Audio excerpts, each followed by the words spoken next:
Bonjour à tous, bienvenue à cette première formation. On va parler maintenant pendant une demi-heure, trois quarts d'heure sur les conditions de stockage des produits chimiques. En quelques mots, Asecos. Donc Asecos, nous sommes fabricants et experts internationaux dans tout ce qui est armoires de sécurité et des armoires de sécurité qui répondent à une certaine norme. C'est la norme EN 14470-1, on en parlera un peu plus tard. Donc le but un peu de cette conférence ou de cette formation, c'est de parler de quelques chiffres, cette norme EN, les fondamentaux, la théorie du feu, et ensuite comment fonctionne une armoire de sécurité résistante au feu. Quelques chiffres importants quand même. Il faut savoir qu'à travers la France, on décline à peu près plus de 1000 incendies, accidents, explosions chaque année. Et ces 1000 incidents, il faut quand même retenir qu'à peu près 70% des entreprises qui sont victimes de ce sinistre ne se relèvent absolument pas. Donc après un incendie, c'est quand même important, 70% ne se relèvent pas et c'est aujourd'hui on s'en rend compte que c'est vraiment chaque année on retrouve ces chiffres.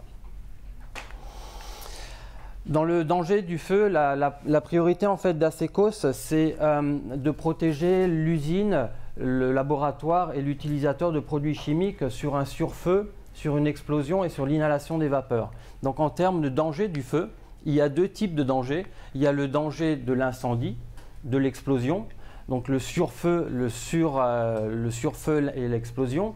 Et ensuite, il y a le danger pour la santé, c'est-à-dire l'inhalation des vapeurs au quotidien lorsque le chimiste, le technicien manipule les produits dangereux. Donc on reviendra un petit peu plus tard dessus sur l'inhalation des vapeurs. Il y a une norme qui est sortie en 2004. Donc c'est pas si vieux que ça, c'est en avril 2004, il y a la norme donc EN, ce que je disais tout à l'heure, la EN 14470-1 qui est apparue en Europe, et cette norme, elle a de nombreuses priorités et il y a trois axes principaux, et les axes sont quoi? C'est en fait tous les produits inflammables doivent être stockés dans une armoire de sécurité. Il existe différentes familles d'armoires. Il existe des armoires de 15 minutes, 30 minutes, 60 et 90 minutes. Donc ça, c'est une des priorités. La deuxième priorité, c'est que l'armoire de sécurité, elle doit être ventilée de manière à supprimer tout ce qui est zone d'explosion, tout ce qui est zone d'explosivité dans l'armoire. Et bien sûr, éliminer tout ce qui est odeur et vapeur, de manière à ne pas inhaler les produits chimiques. Et bien sûr, troisième axe qui n'est pas négligeable non plus, c'est toute armoire de sécurité doit avoir un bac de rétention le plus bas possible de l'armoire de manière à protéger notre belle terre. Donc en dehors de ça, cette norme, elle est très stricte pour nous, fabricants d'armoires de sécurité, mais elle est également très stricte pour les utilisateurs sur le fait de protéger les produits chimiques et les mettre sous clé dans une armoire de sécurité. Comme je le disais auparavant, cette norme, c'est donc une norme européenne qui dépend donc de l'Europe. Et ensuite, chaque pays a ses propres règles, ses propres décrets, a ses propres lois sur le stockage des produits chimiques, la protection de l'individu au poste de travail. Donc on peut retrouver tout ça dans ce qu'on appelle un guide des produits chimiques qu'on vous a mis dans votre sac. Et puis après, on pourra répondre également à vos questions, dans le sens où il y a... En France, il y a différents décrets dans l'évaluation des risques professionnels, l'obligation de l'employeur par rapport à la ventilation au poste de travail, la maintenance des armoires et puis après les décrets de la pénibilité. Un petit cours sur les fondamentaux, je pense qu'on les connaît tous, mais c'est un peu la priorité d'Asecos puisqu'on est fabricant d'armoires de sécurité. Les fondamentaux, c'est quoi? C'est qu'un feu se déclenche lorsqu'on a une addition de 3 vecteurs. Il faut de l'oxygène, bien sûr. Il faut un activateur, une flamme, une étincelle. Et ensuite, bien sûr, il faut un produit inflammable, que ce soit du liquide, du gaz, du papier, du carton, un produit inflammable. Si on fait cette addition en fait, de ces 3 vecteurs, il y a un feu qui se déclenche. Chose très importante également pour nous fabricants d'armoires, c'est que chaque produit inflammable a ce qu'on appelle un point d'éclair, on verra tout à l'heure ce que c'est un point d'éclair, et un point d'auto-inflammation. À partir de ce moment-là, lorsqu'un point d'éclair est atteint et un point d'auto-inflammation, il y a le feu qui se déclenche. Ça, c'est aussi très important. En revenant sur le point, ce que je disais auparavant, le point d'éclair, chaque produit a ce qu'on appelle un point d'éclair. Et le point d'éclair, c'est quoi? C'est la température la plus basse à partir de laquelle on émet assez, le produit émet assez de vapeur pour pouvoir déclencher le feu. Ça, c'est le point très important. Je vous montrerai tout à l'heure un exemple. Et ensuite, il y a le point d'auto-inflammation. Le point d'auto-inflammation, c'est quoi? C'est la température à partir de laquelle un produit s'enflamme tout seul, sans étincelle, sans rien. Et l'exemple que l'on donne toujours, c'est par exemple, quand vous faites une pizza, vous mettez le papier sulfurisé sous la pâte et vous voyez que le papier devient tout jaunâtre. Un jour, vous essayerez, vous mettez le papier dans le four, vous montez la température à 250 degrés et en fait, le papier s'enflamme tout seul. Ça veut dire que le papier, il a ce qu'on appelle un taux, le point d'auto-inflammation qui est à 223 degrés. Donc, au-delà de 223 degrés, le produit s'enflamme tout seul. Et chaque produit, que ce soit un produit chimique ou chaque produit inflammable, a ce qu'on appelle un point d'auto-inflammation. Et nous, à Secos, donc fabricants d'armoires de sécurité, on se focalise là-dessus. Et on va comprendre après pourquoi et comment fonctionne une armoire de sécurité. Ici, on a quelques exemples sur les points d'éclair et les points d'auto-inflammation. Donc on voit par exemple que l'essence, elle a un point d'éclair à moins 20 et un point d'auto-inflammation à 250 degrés. Ce qui veut dire que si l'essence, on est à un endroit et l'essence arrive à une température de 250 degrés, ça s'enflamme tout seul. Et lorsque je suis par exemple avec son point d'éclair qui est à moins 20 degrés, lorsqu'on est à 0 degré et je ramène une flamme proche de l'essence, la chaleur, avec les vapeurs de l'essence, va s'enflammer. Donc on va voir un exemple concret. Donc ici, on prend en fait de l'essence. Où on a vu auparavant où son point d'éclair était à moins 20 degrés et son point d'auto-inflammation à peu près à 250. On prend ce petit bécher. On craque une allumette et qu'est-ce qui se passe? Ça va s'enflammer parce que je suis dans cette zone. Je prends un autre bécher et je prends de l'huile de paraffine. Et l'huile de paraffine, on a vu auparavant, son point d'éclair est à peu près entre 30 et 50 degrés et son point d'auto-inflammation à 220 degrés. Donc je mets de l'huile de paraffine, je craque une allumette,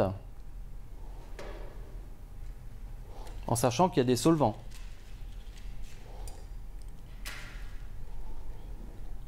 Et qu'est-ce qui se passe? Il ne se passe absolument rien. On peut même mettre l'allumette dedans, il ne se passe rien. Je reprends ce même bécher, je vais le chauffer de manière à ce que le liquide arrive à la température du point d'éclair du produit. Donc à peu près à une cinquantaine de degrés.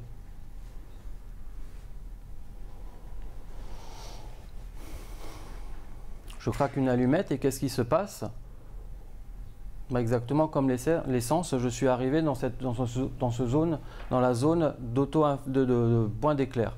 Maintenant, si je reprends ce même produit, je le laisse sur la plaque chauffante et je le monte en température jusqu'à 220 degrés, il va prendre feu tout seul. C'est la différence entre le point d'éclair et le point d'auto-inflammation. Donc vous voyez, ici le point d'éclair était entre 37 et 65 degrés selon l'huile de paraffine et le point d'auto-inflammation à 220 degrés. Donc c'est la différence entre le point d'éclair et le point d'auto-inflammation. Donc tout ça pour dire que nous, fabricants d'armoires de sécurité, et quelle que soit l'armoire de sécurité, que ce soit une armoire de sécurité sous paillasse, une petite, une grande, une armoire de sécurité, une porte, deux portes, couleur rouge, jaune, etc., la conception reste la même, la priorité pour nous reste la même, c'est protéger, éviter que la température à l'intérieur d'une armoire de sécurité dépasse une certaine température. Donc la norme, on revient maintenant brièvement sur cette norme, la norme EN 14100-470-1 pour les produits inflammables et -2 pour les bouteilles de gaz. Elle impose pour nous, fabricants d'armoires de sécurité, une certaine priorité, c'est-à-dire que lorsqu'il y a un feu, dans l'armoire de sécurité, la température ne doit pas augmenter de plus de 180 degrés pendant 90 minutes, si j'ai une armoire de 90 minutes. Et pour les armoires, pour les bouteilles de gaz, la température à l'intérieur d'une armoire de sécurité bouteille de gaz, la température ne doit pas monter de plus de 50 degrés pendant 90 minutes. Donc je vous laisse imaginer 200 degrés à l'intérieur pendant 90 minutes. La bête, si je peux me permettre, elle doit tenir. C'est quand même très conséquent. Et pourquoi 200 degrés? Donc ça, c'est la norme européenne qui l'a décidé. C'est parce que la majorité des produits ont un taux d'inflammation supérieur à 200 degrés. Donc on part de ce principe. La norme est partie de ce principe-là. On a fixé à 200 degrés. Donc c'est ce que je disais auparavant. La norme, il existe différentes familles d'armoires de sécurité, des armoires de sécurité de 15 minutes, 30, 60 et 90 minutes. Donc c'est une tenue au feu selon les 90 minutes. Et quelle que soit la tenue au feu, la température à l'extérieur est toujours à peu près de plus de 1000 degrés. Donc chose qui est importante à savoir. Et les 1000 degrés sont là très rapidement. Par contre, à l'intérieur, la température à l'intérieur de l'armoire de sécurité ne doit jamais dépasser ne doit pas augmenter de plus de 180 degrés. Ça, c'est important de le savoir. Et dans notre jargon, on dit toujours la température ne doit pas augmenter de plus de 200 degrés, puisqu'en général, il fait toujours 20 degrés dans un laboratoire. Les armoires de sécurité, comment ça fonctionne? Tout est mécanique, purement mécanique. On verra tout à l'heure une vidéo. Les portes se ferment automatiquement. Il y a des thermofusibles qui claquent à une certaine température. Donc, ce sont des thermofusibles calibrés. Donc il claque à une certaine température de manière à fermer les portes automatiquement. Sur chaque armoire de sécurité, comme je disais auparavant, qu'elle soit grande, petite, une porte, deux portes, sous paillasse, etc., il y a une entrée et une sortie d'air. Et sur les entrées et les sorties d'air, vous avez des clapets. Et les clapets se ferment à partir de 70 degrés. Vous avez des thermofusibles et les clapets se ferment automatiquement. Vous avez tout autour des armoires de sécurité, des portes de l'armoire de sécurité, différents types de joints. Et à 100 degrés, entre 90 et 100 degrés, vous avez les joints qui se dilatent et qui, à partir de ce moment-là, rendent l'armoire totalement étanche. Il n'y a plus d'oxygène qui rentre dans l'armoire. Donc l'armoire, entre guillemets, les produits à l'intérieur de l'armoire sont déjà étouffés. Et ensuite, c'est un peu le secret de la maison Asecos, c'est que ce qu'on appelle l'armoire, tout autour de l'armoire, vous avez ce qu'on appelle des plaques de sulfate de calcium et à l'intérieur, vous avez des cristaux d'eau qui dégagent à partir de 100 degrés, une centaine de degrés, qui dégagent. Les cristaux d'eau sont entre guillemets crachés des plaques et ce qui me permet de maintenir cette température à maximum 200 degrés dans l'armoire de sécurité. Donc ce qui est important de savoir également que sur la norme, c'est que chaque armoire de sécurité, et ça c'est un impératif, elle doit être ventilée avec un rythme de 10 fois le volume de l'armoire. Pourquoi elle doit être ventilée? Il y a différentes raisons. Le premier argument, c'est qu'en fait, dans l'armoire, on doit supprimer la zone d'explosivité. Donc ça c'est très important, de manière à, s'il y a une étincelle ou s'il y a quelque chose, qu'on évite l'explosion. Et bien sûr, le deuxième argument, c'est supprimer tout ce qui est odeur, vapeur, de manière à ce que le technicien, quand il ouvre l'armoire et la referme, ne se prenne pas toutes les vapeurs, tous les produits chimiques dans les poumons. Ça c'est très important. Je vous ai également mis quelques exemples pour montrer que le feu se déclenche. On insiste vraiment là-dessus, nous à Asecos, sur le fait qu'un feu se déclenche pas uniquement avec une étincelle et puis du papier, il se déclenche n'importe où. Ici, on a un cas concret. C'est un garagiste, il a pris tous ses torchons, il les a lavés. Il les a lavés en machine à laver, il les a laissés sécher une nuit dehors, il les a repris, il les a mis dans le sèche-linge, et le sèche-linge est monté en température. Les produits chimiques qui étaient sur les différents torchons n'étaient pas lavés à 100%, j'étais encore dans cette zone d'explosivité et le sèche-linge est monté en température et a fait exploser complètement le sèche-linge, tout simplement. Donc tout ça pour dire que la température, c'est la température, on insiste beaucoup là-dessus, fabricants d'armoires, que c'est la température qui fait déclencher un feu ou une explosion. Un cas concret également, avec les beaux jours qui arrivent. Il s'est mis de la crème solaire sur le dos, on le voit bien, sur le dos, sur les mains, sur le bas du dos. Il est allé allumer son barbecue et étant donné que sur les crèmes solaires, etc., il y a quand même des produits chimiques et des solvants, eh ben, il s'est approché du barbecue, de la chaleur, et la chaleur est entrée en contact avec le produit chimique qui était dans cette zone d'auto-inflammation et puis il s'est brûlé tout le dos. Donc voilà encore un des arguments, et c'est des arguments comme ça au quotidien qu'on voit régulièrement. D'autres exemples de cas concrets que vous devez voir également, les clients qui nous disent « moi j'ai mon bac de rétention, moi je suis rangé, voilà, tout va bien, ok, d'accord, j'ai fait les acides, les bases, les solvants et j'ai mon bac de rétention, d'accord ». Un autre cas concret également, ce qu'il faut faire très attention, ici on a différents fûts, même si c'est des solvants qui veulent renverser d'un fût à l'autre. Ici il y a du carrelage.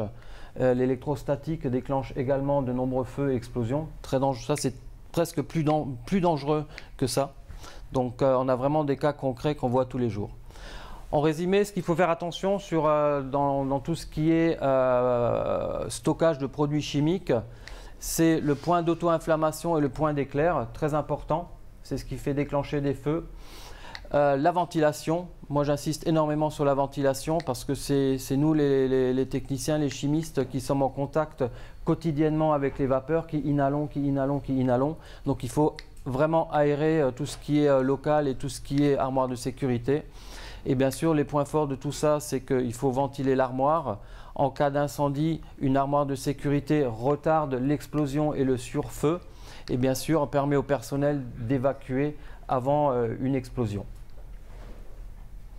Donc voilà, tout ça pour vous dire qu'il est important, une armoire de sécurité a son importance dans un laboratoire, de manière à faciliter le poste de travail, améliorer le poste de travail. C'est dans à peu près la même stratégie que Core Safety, c'est le but étant d'améliorer les conditions de travail d'une société et du poste de travail.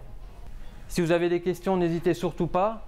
Je suis avec vous aujourd'hui. Louis Vincent, notre responsable commercial, est parmi nous. On vous a mis dans les sacs ce qu'on appelle un guide des produits chimiques qui vous explique pourquoi il faut une armoire de sécurité, ce que disent les normes françaises et les normes européennes. Et puis après, n'hésitez surtout pas. Asecos, on est expert dans tout ce qui est sécurité. On saura répondre à toutes vos questions en termes normatifs, décrets, pourquoi c'est construit comme ça, comment on le vend, etc., etc.